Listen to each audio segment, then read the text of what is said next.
Hello and welcome to my channel CBSE simplified. मेरा नाम है अनुपम मिश्रा।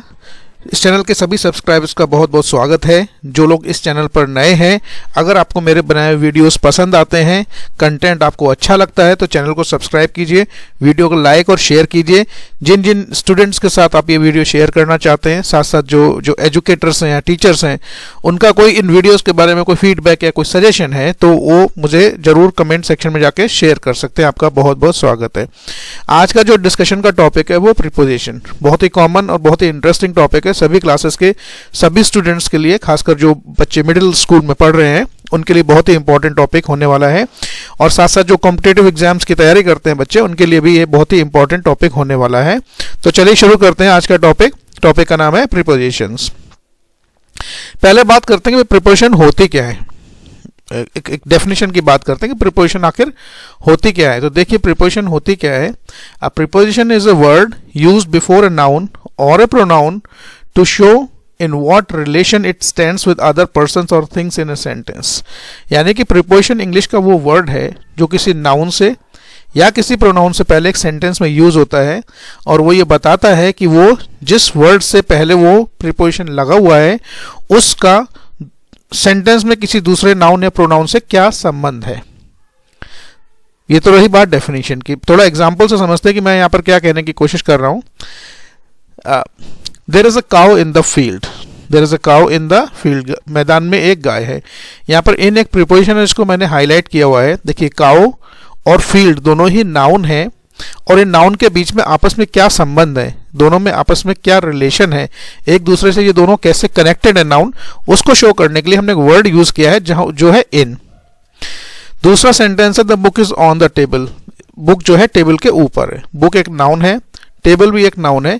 इन दो नाउन में इस सेंटेंस में आपस में क्या रिलेशन या कनेक्शन है वो बताने के लिए हमने एक प्रीपोजिशन ऑन का यूज किया है। Third sentence the cat jumped off the chair. बिल्ली जो है चेयर से कूद गई। तो इस सेंटेंस में कैट का और चेयर का क्या आपस में रिलेशन, क्या कनेक्शन है, उसको बताने के लिए हमने एक प्रीपोजिशन OFF ऑफ का यूज किया है। Sometimes a preposition is placed at the end of the in case of interrogative sentence. देखिए नॉर्मली रूल ये होता है कि जिस जो प्रीपोजिशन होती है वो बेसिकली किसी नाउन या प्रोनाउन से पहले यूज होती है, लेकिन कभी कभी इंटरोगेटिव सेंटेंसेस जो होते हैं, प्रश्नवाचक वाक्य जो होते हैं, उनमें नाउन जो प्रीपोजिशन होती है वो हम बाद में यूज करते हैं। कैसे? What are you looking at, तुम क्या देख रहे हो। तो ये एट एक प्रीपोजिशन है जो कि सेंटेंस में बाद में यूज की गई इस वर्ब के बाद। What are you searching for, तुम क्या ढूंढ रहे हो। For एक प्रीपोजिशन है। What are you thinking of, तुम क्या सोच रहे हो। तो ये भी एक प्रीपोजिशन है जो कि इस सेंटेंस में यूज की गई है। And last which post did you apply for, तुमने किस पोस्ट के लिए अप्लाई किया है। ये भी एक प्रीपोजिशन है फॉर है जो कि अंडरलाइन किया है और सेंटेंस के बाद में यूज की गई है। अब बात करते हैं प्रीपोजिशन, जो अलग अलग तरीके की प्रीपोजिशन है। मैं उनको कुछ इंपॉर्टेंट प्रीपोजिशन आपके लिए लेकर आया हूँ। हालांकि सारी प्रीपोजिशन जितनी भी सब कवर नहीं हो सकते इस वीडियो में, लेकिन फिर भी जो बहुत ही कॉमन और बहुत ही इंपॉर्टेंट है, आपके लिए जरूरी है, वो प्रीपोजिशन को हम यहाँ डिस्कस करते हैं। पहला प्रीपोजिशन है इन। कहां कहां यूज करते हैं preposition in is used in the following cases. किन किन केसेस में यूज की जाती है वो हम जरा देख लेते हैं। Before the names of cities, metropolis cities, states, countries, names of islands and continents.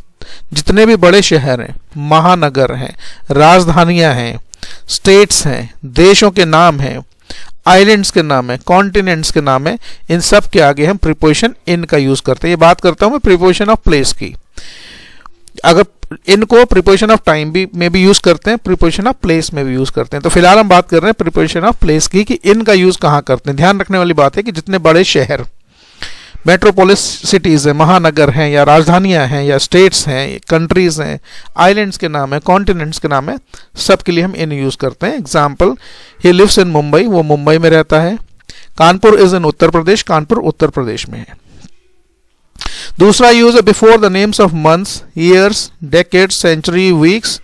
इनके आगे भी हम इनका यूज करते हैं। महीनों के नाम साल, डिकेड्स जो पीरियड ऑफ 10 ईयर्स होता है, सेंचुरी 100 साल का समय, वीक्स, इनके आगे हम प्रीपोजिशन इन यूज करते हैं। कैसे? ही वॉज बोर्न इन जनवरी, वो जनवरी में पैदा हुआ था।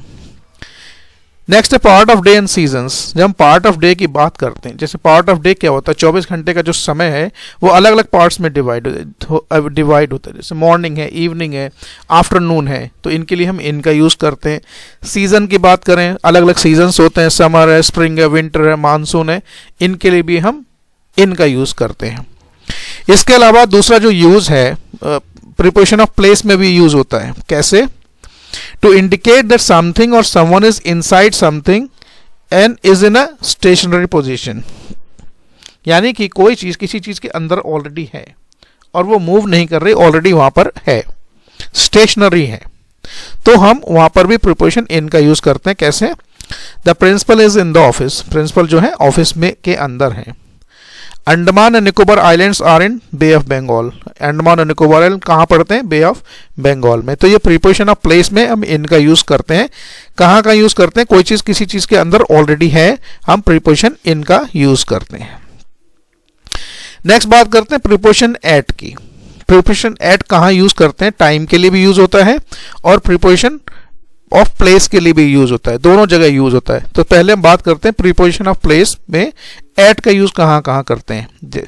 तो जैसे before the names of villages, कोई गांव का नाम है, टाउन है, कस्बा है, छोटे शहर है, कॉलोनी है, एरिया है, सोसाइटी है, या कोई स्पेसिफिक प्लेस है, इन सभी के आगे हम प्रीपोजिशन एट का यूज करते हैं। कैसे? आई लिव एट कायमगंज, एक छोटा सा शहर, छोटा सा कस्बा है। I met him at the railway station, मैं उससे रेलवे स्टेशन पर मिला, तो एट हमने एक स्पेसिफिक जगह के लिए यूज़ किया गया। तो जैसे रेस्टोरेंट है, होटल है, कोई बार है, कोई बैंक्वेट हॉल है, या कोई सिनेमा हॉल है, पोस्ट ऑफिस है, पुलिस स्टेशन है, रेलवे स्टेशन है, इनके लिए हम एट यूज़ करेंगे। Please meet me at the bus station, मुझे बस स्टैंड पर मिलिए, तो बस स्टेशन के लिए हमने एट यूज़ किया है। उसके अलावा एट का यूज प्रीपोजिशन ऑफ टाइम में भी यूज होता है, जब हम टाइम की बात करते हैं, और किन किन कंडीशंस में होता है उसको हम जरा एक बार देख लेते हैं। Before the time by watch, जब घड़ी के टाइम की हम बात करते हैं, 6 o'clock, 7 o'clock, 4 बजे, 5 बजे, 6 बजे। इसके अलावा नून, दोपहर के 12 बजे का समय। मिड नाइट, रात के 12 बजे। नाइट के लिए एट आता है। डॉन होता है जब सूरज सुबह निकलता है उस समय का टाइम। डस्क, जब सूरज छुपता है शाम को। सनसेट का टाइम। सनराइज, डे ब्रेक, दिन निकलने के समय। मिड डे, या कोई खास मोमेंट की जब हम बात करते हैं, इन सभी के लिए हम एट का यूज करते हैं। कैसे? He came to meet me at 6 o'clock, वो मुझसे 6 बजे मिलने आया। The birds fly at the day break, दिन निकलने पर, सुबह निकलने पर चिड़िया जो है उड़ती हैं। बात करते हैं अगली प्रीपोजिशन ऑन की। ऑन का यूज देखिए कहाँ कहाँ करते हैं। With the names of days and dates, जब हम दिन की बात करते हैं, संडे, मंडे, ट्यूसडे, या किसी डेट की, तारीख की बात करते हैं, तो प्रीपोजिशन ऑन यूज होता है। कैसे? I was born on Friday, मैं पर्सनली मैं फ्राइडे को ही पैदा हुआ था, तो इसीलिए मैंने सेंटेंस भी यूज किया है। ही वॉज बोर्न ऑन 1 अप्रैल, वो 1 अप्रैल को पैदा हुआ था, तो हमने यहाँ पर तारीख के लिए हमने प्रीपोजिशन ऑन का यूज किया है। When one thing is on something and is touching its surface and is stationary, देखिए कोई चीज़ किसी चीज़ के ऊपर रखी हुई है और वो मूव नहीं कर रही है, वो हिल डुल नहीं रही है, वो रखी हुई है, स्टेशनरी है, हम ऑन का यूज़ करते हैं। जैसे the boy is on the roof, लड़का जो है छत पर है। The book is on the table, किताब जो है टेबल के ऊपर रखी है। तो क्योंकि वो एक दूसरे को टच कर रहे हैं, इसलिए हम प्रीपोजिशन ऑन का यूज़ करते हैं, और ये प्रीपोजिशन ऑफ प्लेस है यहाँ पर। नेक्स्ट बात करते हैं इनटू। देखिए इनटू का यूज़ कहाँ होता है। Into is used when something or someone enters something or some place, कोई चीज़ किसी चीज़ में एंटर करती है, यानी कि जब मूवमेंट होता है, कोई चीज़ बाहर से अंदर की तरफ या अंदर से बाहर की तरफ मूव कर रही है, तो उसमें हम into यूज़ करते हैं। जैसे कोई लड़का कोई गड्ढे में गिर गया, कोई नदी में कूदा, कोई कुएं में कूदा, कोई ऊपर से नीचे किसी चीज़ में जंप किया, ऑलराइट, कोई अंदर से रूम के अंदर गया रूम से, तो हम क्या यूज़ करते हैं? इनटू का यूज करते हैं, क्योंकि उसमें मूवमेंट होता है। इन का यूज तब करते हैं जब मूवमेंट नहीं होता है, इनटू का यूज तब करते हैं जब मूवमेंट होता है। एग्जाम्पल देख लेते हैं दो। The boy jumped into the river, लड़का जो था नदी में कूद गया। Mohan went into his office, Mohan अपने ऑफिस गया। दोनों में मूवमेंट हो रहा है, हमने प्रीपोजिशन इनटू का यूज किया है। अगला है प्रीपोजिशन टू। टू का यूज डेस्टिनेशन बताने के लिए किया था। कोई कहीं गया या कहीं जा रहा है, तो जो उसका डेस्टिनेशन है, जहां उसको पहुंचना है, वहां के लिए हम टू यूज करते हैं। कैसे? Example, he is going to the market, वो मार्केट जा रहा है। The students are going to their school, बच्चे कहाँ जा रहे हैं? अपने स्कूल जा रहे हैं। तो इन दोनों केसेस में हमने क्या यूज किया है, प्रीपोजिशन टू का यूज किया है। आगे देखते हैं। अगला प्रीपोजिशन है अपॉन। देखिए ऑन, अपॉन और ओवर लगभग तीनों का मतलब लगभग एक ही जैसा है और ये तीनों ही प्रीपोजिशन ऑफ प्लेस कहलाती है। थोड़ा थोड़ा डिफरेंस, इसलिए इन दोनों को एक साथ समझ लेते हैं कि अपॉन और ओवर में फर्क क्या होता है। देखिए अपॉन का यूज हम तब करते हैं, upon is used when something is touching another thing and is moving at the same time. कोई चीज किसी चीज के को टच कर रही है और एक साथ मूवमेंट भी हो रहा है। जैसे कोई चीज, कोई भागता हुआ आया और दीवार पर चढ़ गया, कोई जानवर किसी जानवर के ऊपर उसने अटैक किया, उसके ऊपर जंप किया उसको पकड़ने के लिए, तो इसमें मूवमेंट भी हो रहा है और टच भी कर रहा है वो, तो इस केस में अपॉन का यूज करते हैं। अप ऑन दो शब्दों से मिलकर बना है। Example, the boy climbed upon the wall. लड़का आया और छत दीवार पर चढ़ गया, तो चढ़ने में देखिए मूवमेंट हो रहा है और वो उसको टच भी कर रहा है, तो अपॉन का यूज किया हमने। नेक्स्ट है the lion jumped upon the sheep. एक शेर था, वो किसी भेड़ के शीप के ऊपर कूदा, इसमें मूवमेंट हो रहा कूदने में, हमने अपॉन का यूज किया है। तीसरा है ओवर। ऑन, अपॉन और ओवर लगभग मिलते जुलते हैं, जैसा कि मैंने कहा। ओवर क्या है, when something is on another thing and is not touching its surface. कोई चीज किसी चीज के ऊपर है, डिस्टेंस थोड़ा सा ज्यादा हो सकता है और वो चीज को टच नहीं कर रही है। कोई चीज किसी चीज के ऊपर है, वो चल रही है, मूवमेंट कर रही है, नहीं कर रही है लेकिन वो सरफेस को उसको टच नहीं कर रही है, तो उसमें हम अपॉन ओवर का यूज करते हैं। कैसे, an aeroplane is flying over my head. एक एरोप्लेन मेरे सर के ऊपर उड़ रहा है। डिस्टेंस बहुत ज़्यादा भी हो सकता है, बहुत कम भी हो सकता है, शर्त ये होती है कि वो उसको टच नहीं कर रहा है। An insect is hovering over a flower. एक इंसेक्ट है कि एक फूल के ऊपर घूम रहा है, मंडरा रहा है, इसमें भी हमने ओवर का यूज किया है। एक प्रीपोजिशन और होती है अबव, जो इससे मिलती जुलती है। अबव का भी प्रीपोजिशन का यूज तब करते हैं जब कोई चीज किसी चीज के ऊपर हो लेकिन डिस्टेंस थोड़ा सा कम है, तो वहां पर अबव यूज करते हैं। डिस्टेंस ज्यादा है तो ओवर का यूज करते हैं। अपॉन तब यूज करते हैं जब मूवमेंट होता है चीजों में, कोई चीज किसी चीज के ऊपर जंप कर रही है। और ऑन का यूज तब करते हैं जब मूवमेंट नहीं हो रहा है और कोई चीज किसी चीज के ऊपर रखी हुई है। नेक्स्ट है बाय, प्रीपोजिशन बाय। देखिए प्रीपोजिशन बाय का यूज हम जितने भी पैसिव वॉइस सेंटेंसेस हैं सभी में करते हैं। A letter is written by me. मेरे द्वारा एक लेटर लिखा जाता है। A song is being sung by girl. लड़की के द्वारा एक गाना गाया जा रहा है। तो बाय एक प्रीपोजिशन है जो हम पैसिव वॉइस सेंटेंसेस में यूज करते हैं। और बाय का यूज हम टाइम के लिए भी करते हैं। It is also use before a definite time. जब हम निश्चित टाइम की बात करते हैं, चाहे वो घड़ी का समय हो, चाहे वो दिन का हो, चाहे वो महीना हो या कोई और टाइम हो, अगर वो डेफिनेट टाइम है तो हम उसके लिए बाय का यूज करते हैं। कैसे, एक एग्जाम्पल है, I shall come to you by 10 o'clock। मैं तुम्हारे पास 10 बजे तक आ जाऊंगा। तो यहां पर बाय क्या इंडिकेट कर रहा है कि डेफिनेट टाइम की तरफ इंडिकेट कर रहा है। इसके अलावा बाय का यूज प्रीपोजिशन ऑफ ट्रेवल में भी यूज करते हैं। जब हम ट्रेवल की बात करते हैं, खासकर जब हम किसी व्हीकल से सवारी करके एक जगह से दूसरी जगह जाते हैं तो हम बाय का यूज करते हैं। कैसे, he goes to school by a bus. वो स्कूल जो है किससे जाता है, बस से जाता है।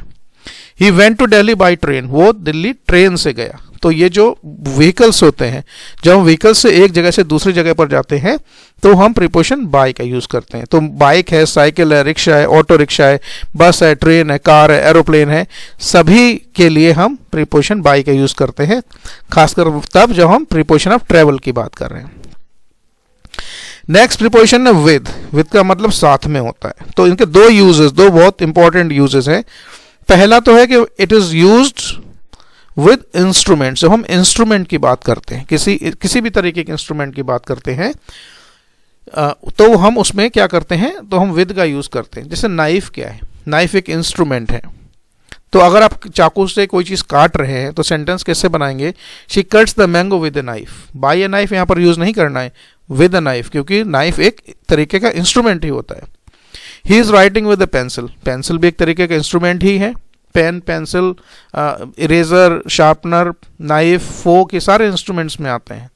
तो वहां पर हम बाय का यूज नहीं करेंगे, हम प्रीपोजिशन विद का यूज करेंगे। अगला जो इंपॉर्टेंट यूज है वो है व्हेन टू थिंग्स एंड और पर्सन्स कम टुगेदर। जब दो चीजें या दो साथ इनका मिलन होता है या आपस में साथ साथ आती हैं तब हम प्रीपोजिशन विद का यूज करते हैं। जैसे मान लीजिए कहना है कि आपको वो अपने पापा के साथ मार्केट गया, he went to market with his father, वो अपने पिताजी के साथ मार्केट गया, तो यहां पर हम प्रीपोजिशन क्या यूज कर रहे हैं, विद यूज कर रहे हैं।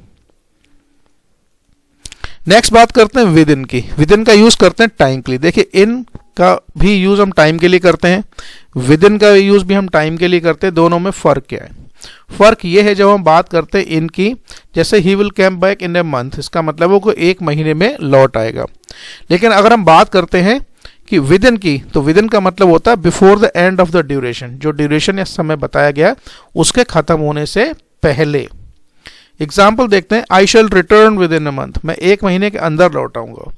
अब एक महीने में तो 30 दिन होते हैं, तो इसका मतलब भाई 20 दिन में भी आ सकता है, 22 दिन में भी आ सकता है, 25 दिन में भी आ सकता है। तो ड्यूरेशन खत्म होने से पहले की अगर हम बात करेंगे तो हम विद इन यूज करते हैं। I will complete the project within a week, मैं एक हफ्ते के अंदर प्रोजेक्ट को फिनिश कर लूंगा, खत्म कर लूंगा। तो इन और विद इन में ये फर्क हमें याद रखना पड़ेगा।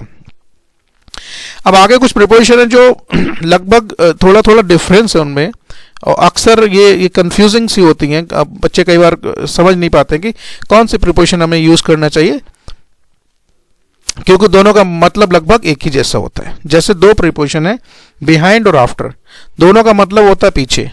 समय के लिए भी यूज होता है, टाइम के लिए, और प्लेस के लिए भी यूज होता है। कैसे बात करते हैं? जैसे बिहाइंड है, behind is use to indicate a place और position when things are stationary, कोई चीज किसी चीज के पीछे है।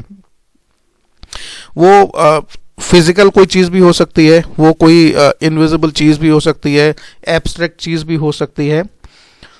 तो उसमें हम क्या यूज करते हैं? उसमें हम बिहाइंड यूज करते हैं जब कोई चीज किसी चीज के पीछे है और वो मूव नहीं कर रही है, थिंग्स आर स्टेशनरी। जैसे एग्जाम्पल है, there is a school behind the hospital, hospital के पीछे एक स्कूल है। He is standing behind the door, वो दरवाजे के पीछे खड़ा, वो पीछे खड़े होने में कोई मूवमेंट नहीं है, हमने बिहाइंड का यूज किया है। आफ्टर का यूज टाइम के लिए भी यूज करते हैं, और आफ्टर का यूज हम प्लेस के लिए भी यूज करते हैं। टाइम के लिए कैसे करते हैं? After is use to indicate a thing when it is moving, कोई चीज किसी चीज के पीछे भाग रही है, मोशन में है, मूवमेंट हो रहा है, तो बजाय बिहाइंड के हम आफ्टर यूज करते हैं। कैसे? The police is running after the thief, police जो है चोर के पीछे भाग रही है। The cat is running behind the mouse, बिल्ली जो है चूहे के पीछे भाग रही, दोनों के में भागने में मूवमेंट हो रहा है, तो हम यहां पर क्या यूज करेंगे? हम बिहाइंड का यूज करते हैं। उसके बाद दो प्रीपोजिशन और साथ में, बिटवीन और अमंग, दोनों का मतलब होता है बीच में। बिटवीन का, जब दो चीजों की हम बात करते हैं, सिर्फ दो चीजें या दो इंसानों की हम बात करते हैं, तो हम वहां पर बिटवीन का यूज करते हैं। अमंग दो या तीन, दो से ज्यादा के लिए कि हम अमंग का यूज करते हैं। अगर दो की बात हो रही है तो बिटवीन, दो से ज्यादा की बात हो रही है तो अमंग का यूज करते हैं। बहुत ही कॉमन और बहुत ही सिंपल प्रीपोजिशन है। Example, he shall divide his money between his two sons, उसके दो लड़के हैं और दोनों लड़कों के बीच में वो अपनी प्रॉपर्टी को, अपनी संपत्ति को डिवाइड करेगा। The train is standing between two platforms, train जो है दो प्लेटफॉर्म के बीच में खड़ी हुई, दो हैं तो हम बिटवीन लगाएंगे। अमंग का यूज कहां करते हैं? Among is use for more than two things और ऑब्जेक्ट्स, दो चीजों से ज्यादा की बात हो रही है तो हम बात करते हैं अमंग यूज करते हैं, बिटवीन की जगह अमंग यूज करते हैं। छोटे बच्चे भी इस प्रीपोजिशन को जानते हैं। एग्जाम्पल कैसे कि he distributed sweets among his friends, उसने अपने मित्रों के बीच में या दोस्तों के बीच में मिठाई बांटी। अगली दो प्रीपोजिशन है, ये भी बड़ा थोड़ा सा कंफ्यूजिंग है, लगभग देखने में बिल्कुल एक जैसी दिखती हैं, बस थोड़ा सा ही फर्क है। और वो दो प्रीपोजिशन है बिसाइड और बिसाइड्स, दोनों में फर्क क्या है? बिसाइड का मतलब होता है बाय द साइड ऑफ, कोई चीज किसी चीज के पास में है, उसके पास में है, उसके बगल में है, लेफ्ट राइट किधर भी हो सकती है, साइड में है उसके, तो हम बिसाइड का यूज करते हैं। बिसाइड का मतलब ये होता है by the side of. Example sentence में कैसे? I saw a cat sitting beside a dog, मैंने देखा है कि बिल्ली कुत्ते के पास बैठी हुई है। A baby is sitting beside his mother, एक बच्चा है अपनी माँ के पास बैठा हुआ है, तो पास में बैठने को क्या बोला? बिसाइड। अब जो बिसाइड्स है इसका ये मतलब होता है एक्स्ट्रा, यानी कि एक चीज तो है उसके साथ दूसरी चीज एक और है, एडिशनल चीजों की हम बात करते हैं। कैसे? I saw a cat besides a dog, मैंने कैट के अलावा एक डॉग भी देखा। I have a car besides a motorcycle, मेरे पास कार के अलावा, मोटरसाइकिल के अलावा एक कार भी है। अब जो आती है ये सबसे इंपॉर्टेंट एक प्रीपोजिशन है सिंस और फॉर। सिंस और फॉर सबसे ज़्यादा कंफ्यूजिंग है, कहाँ यूज़ करना है, कैसे यूज़ करना है, सिंस कहाँ यूज़ होता है, फॉर कहाँ यूज़ होता है, तो इसके बारे में थोड़ा हम डिटेल में बात करते हैं। देखिए सिंस और फॉर दोनों टाइम के लिए यूज़ होते हैं, और यूज़ कहाँ और कैसे करते हैं। Since and for are used in perfect and perfect continuous tenses, यानी कि परफेक्ट टेंसेस जो होते हैं, present perfect, past perfect, future perfect और परफेक्ट कॉन्टिन्यूस टेंसेस, तीनों ही प्रेजेंट परफेक्ट, पास्ट परफेक्ट और फ्यूचर परफेक्ट कॉन्टिन्यूस, तीनों में ही हम टाइम के रेफरेंस की जब हम बात करते हैं तो सिंस और फॉर दोनों ही यूज होता है। फर्क क्या है दोनों में, सिंस कहाँ यूज करना है और फॉर कहाँ यूज करना है। छोटे बच्चों को समझाया जाता है कि भाई सिंस जो है डेफिनेट टाइम है तो सिंस यूज कीजिए, इनडेफिनेट टाइम है तो फॉर यूज कीजिए। अब डेफिनेट टाइम क्या है, हम उसको कैसे पहचानेंगे, तो कुछ मैंने यहाँ पर एग्जाम्पल यहाँ पर आपके लिए रखे, उसको थोड़ा सा मैं हाईलाइट कर देता हूँ। जैसे बात करें डेज, दिन कोई लिखा है संडे मंडे ट्यूसडे, आप सिंस यूज कीजिए। मंथ महीने का नाम दिया है, साल दिया है, डेकेड दिया है, सेंचुरी दी है, 19th सेंचुरी 20th सेंचुरी, घड़ी का टाइम दिया है, पार्ट ऑफ द डे का मतलब evening, morning, midnight, dawn, dusk, day break, जो भी दिया है आप सिंस लगाइए। स्पेशल ओकेजन है, जैसे इंडिपेंडेंस डे है, गांधी जयंती है, अम्बेडकर जयंती है, गुरु नानक जयंती है, स्पेशल ओकेजन्स हैं, सिंस लगाइए। जितने भी फेस्टिवल्स हैं वो बहुत ही स्पेसिफिक होते हैं, सिंस उनके संग लगाइए। इसके अलावा जो भी एनिवर्सरीज हैं, जैसे बर्थडेज हैं, डेथ एनिवर्सरी है, मैरिज एनिवर्सरी है, इन सभी के साथ हम क्या लगाएंगे, सिंस लगाएंगे।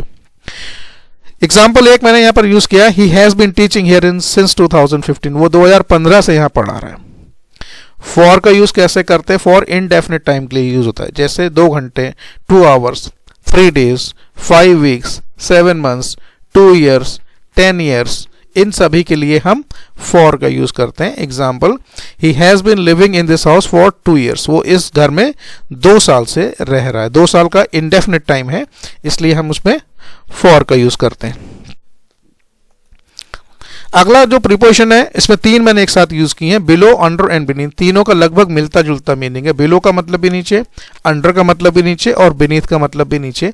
कंफ्यूजन क्या है, इस एक्सप्लेनेशन के माध्यम से मैं थोड़ा सा एक्सप्लेन करने की कोशिश करता हूं। देखिए अंडर का मतलब क्या होता है। Under refers to when something is almost immediately below the other, कोई चीज किसी चीज के नीचे है, कोई चीज किसी चीज के ठीक नीचे है, हम अंडर का यूज करते हैं। एक example, a cat is sitting under a tree, एक बिल्ली जो है पेड़ के नीचे बैठी हुई। A dog is sitting under the table, एक टेबल के नीचे एक डॉग बैठा हुआ है। तो कोई चीज किसी चीज के नीचे है, अंडर का यूज करेंगे। बिलो हम कब यूज करते हैं, जब हम 2 चीजों को रेफर करते हैं और ये बताते हैं कि कौन सी चीज ऊपर है और कौन सी चीज नीचे है। तो जो चीज नीचे है उसके लिए हम बिलो, अंडर के बजाय बिलो का यूज करते हैं। So when we want to indicate that something or someone is in a lower position or a level than another thing, जब हम ये बात करते हैं कि कोई चीज किसी दूसरी चीज का लेवल दूसरी वाली चीज के लेवल से नीचे है। जैसे मान लीजिए कोई एक खिड़की है, उस खिड़की के नीचे दरवाजा है, तो वहां बजाय अंडर के हम वहां पर बिलो यूज करेंगे। और beneath हम कहाँ यूज करते हैं, beneath refers to something below another thing and when they are touching each other, कोई चीज किसी चीज के नीचे रखी हुई है और वो टच कर रही है एक दूसरे को, तो हम beneath यूज करते हैं। हालांकि beneath का यूज अलग अलग बुक्स में अलग अलग एक्सप्लेनेशन दिया है, वो गलत नहीं है, और beneath का यूज हम इस तरीके से भी कर सकते हैं।